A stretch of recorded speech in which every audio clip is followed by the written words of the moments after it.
क्या 2026 चंद्रशेखर आजाद के लिए आ रहा है बन के सबसे बड़ा काल? क्या चंद्रशेखर आजाद को हो सकती है 3 साल की जेल की सजा का ऐलान? क्या चंद्रशेखर आजाद अब घिर गए हैं पूरी तरीके से?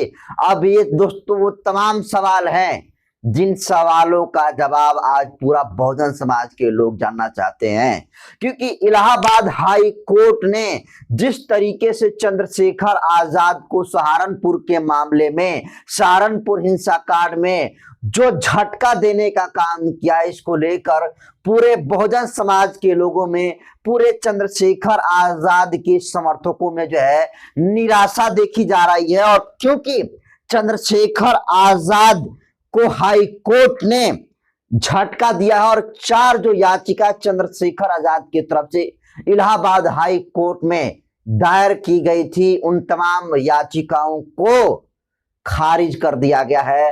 और चंद्रशेखर आजाद के ऊपर आपको बता दूं कि सहारनपुर कांड में 4 आपराधिक मामले में केस हुआ था और सबको पता है वो तारीख, यानी 20 अप्रैल 2017 की वो सहारनपुर की तारीख, जिस दिन दलित और ठाकुर राजपूत समाज में दंगा होता है। और ये दंगा तब होता है जब दलित समाज के लोग अंबेडकर जयंती मना रहे होते हैं, और ये अंबेडकर जयंती मनाने के दौरान ही राजपूत ठाकुरों से दलित जो है भिड़ जाते हैं और सहारनपुर कांड लिखा जाता है। और इस पूरे सहारनपुर कांड में चंद्रशेखर आजाद को फंसाया जाता है और चंद्रशेखर आजाद पर आरोप लगाया जाता है कि चंद्रशेखर आजाद ने दंगा कराया, चंद्रशेखर आजाद ने हथियार लहराया, चंद्रशेखर आजाद के ऊपर उन तमाम आरोपों को मढ़ दिया गया जो आरोप चंद्रशेखर आजाद ने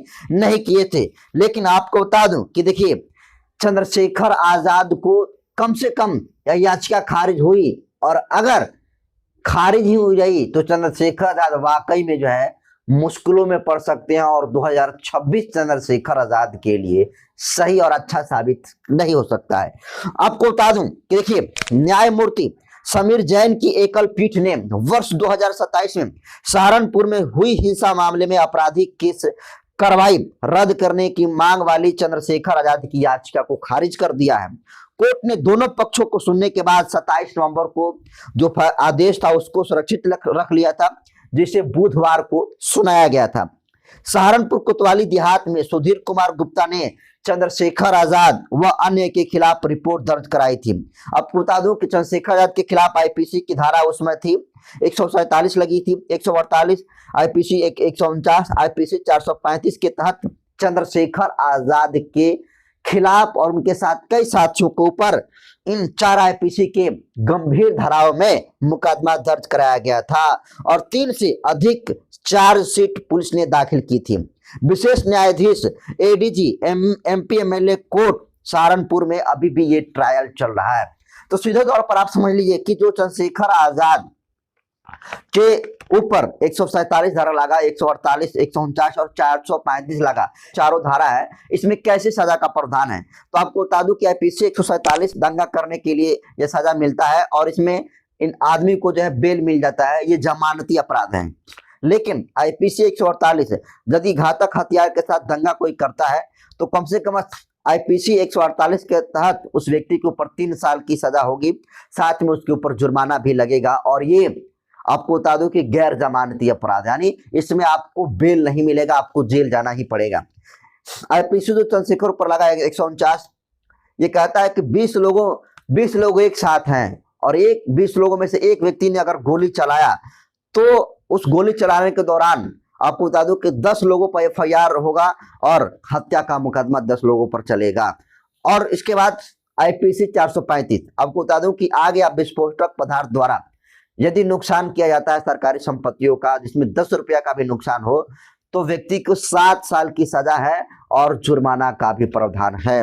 तो आपको बता दूं कि देखिए, आईपीसी 148 जिसमें चंद्रशेखर आजाद के लिए ये लगाया गया है कि चंद्रशेखर आजाद घातक हथियार के साथ दंगा किए, और इसके तहत चंद्रशेखर आजाद को 3 साल तक की जुर्माना और 3 साल तक की सजा और जो है जुर्माना हो सकता है, और ये गैर जमानती जो है अपराध है। तो सीधे तौर पर आप समझ लीजिए कि चंद्रशेखर आजाद अब मुश्किलों में घिरते हुए दिख रहे हैं। 2026 चंद्रशेखर आजाद के लिए अच्छा खबर देने वाला साल नहीं रहेगा, क्योंकि चंद्रशेखर आजाद की तरफ से नगीना सांसद चंद्रशेखर आजाद को हाईकोर्ट से बड़ा झटका लगा है।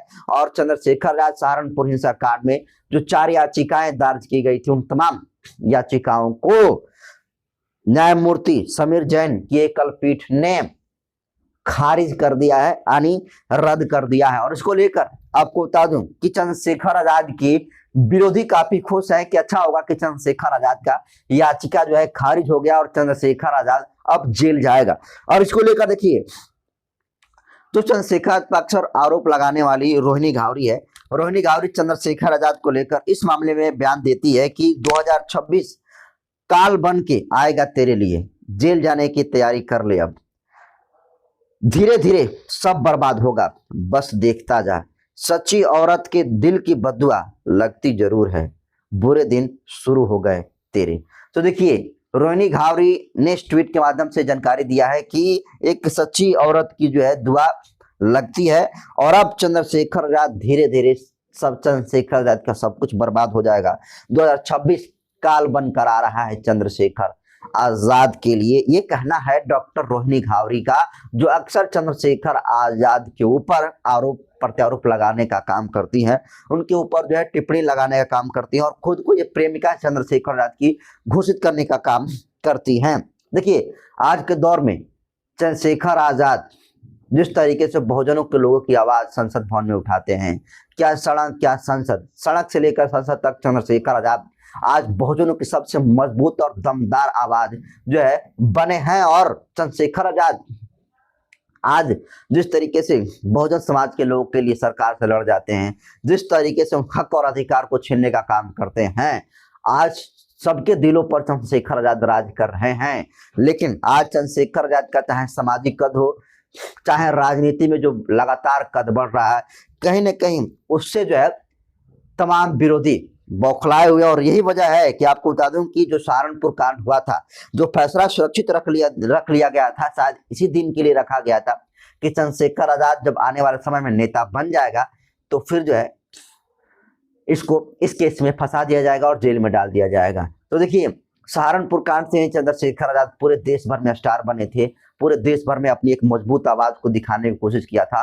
और सहारनपुर कांड उसमें दोस्तों काफी चर्चा का विषय बना था। और आपको बता दूं कि वही सहारनपुर कांड है जिस सहारनपुर कांड के लिए बहन कुमारी मायावती जी राज्यसभा में बोले, और जब उनको बोलने नहीं दिया गया तो बहन कुमारी मायावती जी इस्तीफा देने का काम राज्यसभा सांसदीय पद से किया था। तो सोचिए, चाहे चंद्रशेखर आजाद हो या फिर बहन कुमारी मायावती जी हो, वो सहारनपुर कांड के लिए दोनों लोगों ने कुर्बान किया है।